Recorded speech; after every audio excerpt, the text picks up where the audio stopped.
사랑하고 축복합니다. 한 주간은 이제 절반인 수요일입니다. 어떻게 잘 지내고 계십니까? 또 이제 조금만 뒤에 이제 조금만 있으면은 이제 방학이 시작되어집니다. 지금 코로나 상황 가운데 조금 우리 가운데 많이 제한받고 또한 그런 상황 가운데서 어떻게 나가거나 또 혹은 무엇인가 할 수 없는 그런 상황들이 있지만 그럼에도 불구하고 조금 무엇인가 건설적인 것들을 준비해가며 또 이렇게 방학을 보내면 좋지 않겠나라는 생각이 들었습니다. 방학 때 이제 우리 여름 수련회가 진행될 텐데 지금 많이 제한을 받고 있는 상황 가운데 있습니다. 우리가 또 정해놨던 많은 것들이 또다시 이 코로나가 확진자가 많아지면서 또 어떻게 돼야 될지 지금 막막한 상황 가운데 있습니다. 함께 기도해 주시면서 같은 마음을 품고 그렇게 함께 준비해 가면 좋지 않겠나는 생각이 들어집니다. 오늘 우리가 함께 볼 말씀은 레위기 9장 1절부터 24절까지 말씀입니다. 우리가 앞에서 어떤 이야기를 했다면요, 제사장의 취임식과 위임식 광경을 이야기했습니다. 이제 9장에서는 제사장 사역이 어떻게 시작되어 있는지에 대해서 보여주고 있는 상황들이 되어집니다. 사실 앞에서 제사장의 위임의 축제나 또 취임의 축제는 일주일간 계속적으로 되어진 것들을 보게 되어집니다. 그리고 이 축제가 끝나면은 이제 제사장은 공식적인 사역을 진행하게 되어지는데요. 물론 이때 구약에서는 수많은 특별한 종류의 구별된 사람들이 있었죠. 또 하나님 택하신 사람들만 이 제사장이 될 수 있지만 신약의 관점에서는 어떠합니까? 모든 사람들이 제사장을 할 수 있는 상황 가운데 있게 되어집니다. 그렇지만은 이 상황 가운데 우리가 좀 보고자 하는 것은 무엇입니까? 제사장이면 이제 제사장답게 자신을 갖추고 있을 때 비로소 제사장 사역의 열매를 나타낼 수 있는데 그 부분들을 우리가 함께 말씀을 통해서 함께 나누고자 합니다. 첫 번째, 우리가 이 사역에 와서 제사장의 사역들을 보면서 어떤 일을 하게 됩니까? 먼저 자신을 위한 제사를 먼저 드리는 그 모습들을 보게 됩니다. 9장 8절 말씀에 이렇게 얘기합니다. 이에 아론이 제단에 나아가 자기를 위한 속죄제의 송아지를 잡으매 라고 말씀하고 있습니다. 여기서 중요한 것은 자기를 위한입니다. 아론이 먼저 자기를 위해서 송아지를 잡고 제사를 드려지게 되어진 거죠. 자신의 문제가 해결되지 않고서는 이웃을 섬기기 어렵기 때문이죠. 그렇기 때문에 무엇입니까? 자신이 준비되지 않았을 때 이 상황들 가운데서 되지 않기 때문에 모든 사역의 출발은 바로 자신에게 있다는 것을 보게 됩니다. 자신과 함께 사역이 출발하는 것이죠.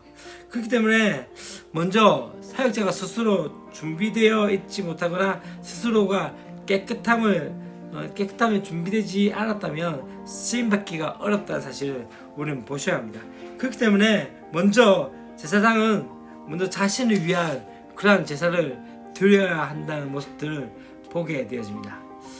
그래서 이 부분은 어쩌면 구약의 아론과 같은 대제사장과 제사장들은 제사를 드릴 때 먼저 자기 위한 제사를 드리는데 두 가지로 설명이 되어지는데 9장 2절에서 어떻게 얘기합니까? 아론에게 이르되 속죄제를 위하여 흠없는 송아지를 가져오고 번제를 위하여 흠없는 순양을 여호와 앞에 가져다 드리고, 그건 무엇입니까? 속죄제와 번제를 드려지게 됩니다. 속죄제는 무엇이죠? 속죄함을 받는 것이고 깨끗함을 받고 정결함을 가는 게 바로 그러한 모습입니다.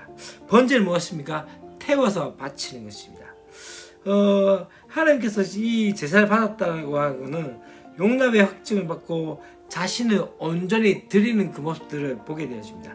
그렇기 때문에 이 속죄제, 죄의 속함과 또한 번제, 자신을 드리는 그 모습들 가운데 이것이 되어져야 함에 대해서 말씀을 하고 있는 거죠.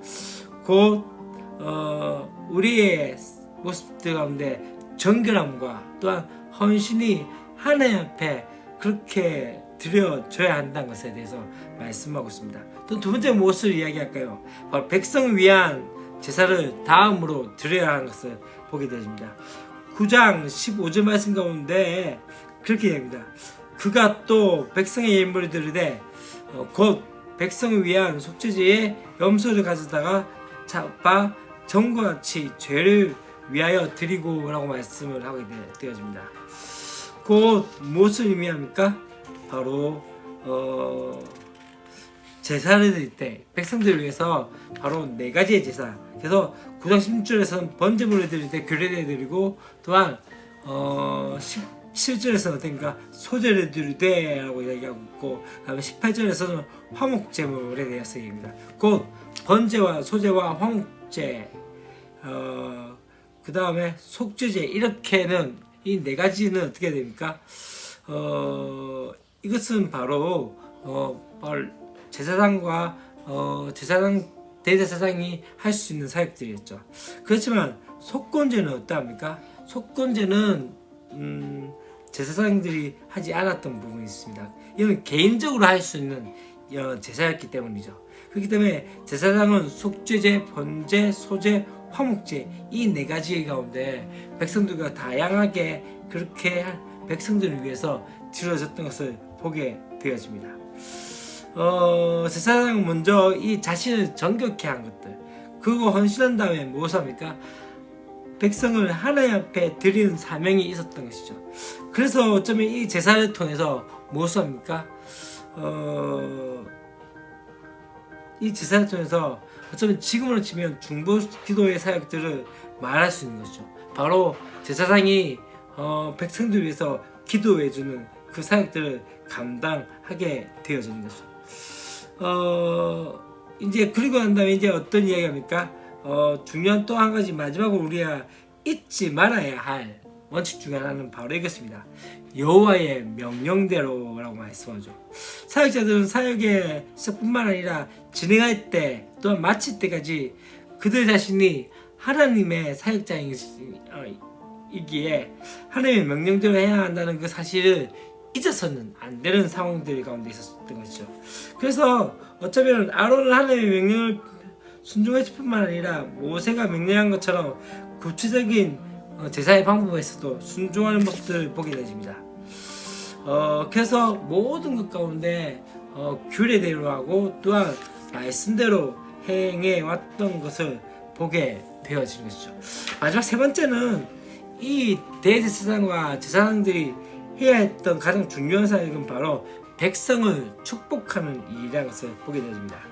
9장 22절, 오늘 레위 9장 22절에서 아론이 백성을 향하여 손을 들고 축복함으로 속죄제와 번제와 화목제를 마치고 내려오니라 라고 말씀합니다. 그럼 무엇을 의미한다면 그냥 죄송합니다. 이들이 있었던 이 대제사장과 제사장이 해야 했던 일 중에 하나는 무엇을 의미했다면 축복하는 사역들을 감당해야 한다는 거죠. 사실 목사님들이 하는 축도를 보면 신약의 성경에서 인용되어진 것들이 많이 있습니다만은 또한 구약에서도 축복한 축복의 기운이 바로 이 근원이 제사장의 습관에서부터 나왔다는 것을 보게 되어집니다. 그 부분에서 우리가 조금 이야기할 수 있겠지만 아론의 축복 기도문에서 어떻게 합니까? 여호와는 내게 복을 주시고 너를 지키시기를 원하며 여호와는 그의 얼굴을 내게 비추사 은혜 베풀기를 원하며 여호와는 그 얼굴을 내게로 향하여 드사 평강 주기를 원하노라 라고 말씀하면서 이들이 했던 것 중에 하나는, 정말 중요한 것 중에 하나는 백성들을 축복해주는 그 사역들을 감당했던 것이죠. 어쩌면 이것은 바로 그리스도인이 또 그렇게 해야 하지 않을까요? 우리 그리스도인들이 이웃을 축복할 때 2가지 핵심은 뭡니까? 은혜와 평강이 있어야 하는 거죠.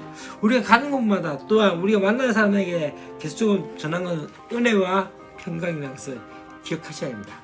그렇기 때문에 하나님께서 이 제사장을 선택하시고 그들에게 맡겼던 이 3가지의 일들에 대해서 가장 중요한 것은 어쩌면은 백성들을 축복해주고 또한 믿지 않는 영혼들이 주 앞에 돌아오실 때 그들을 축복해주는 그 사역들을 감당하는 것이 아닌가라는 생각이 들어집니다.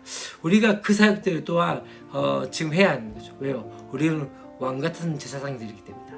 그래서 우리를 통해서 세상 사람과 다른 모습으로서 그렇게 살아감을 통해서 제사상의 그 사역들을 잊지 않고 정체성을 잊지 않는 저와 여러분이 되었으면 좋겠습니다. 사랑하고 축복합니다. 내일 또 뵙도록 하겠습니다. 안녕.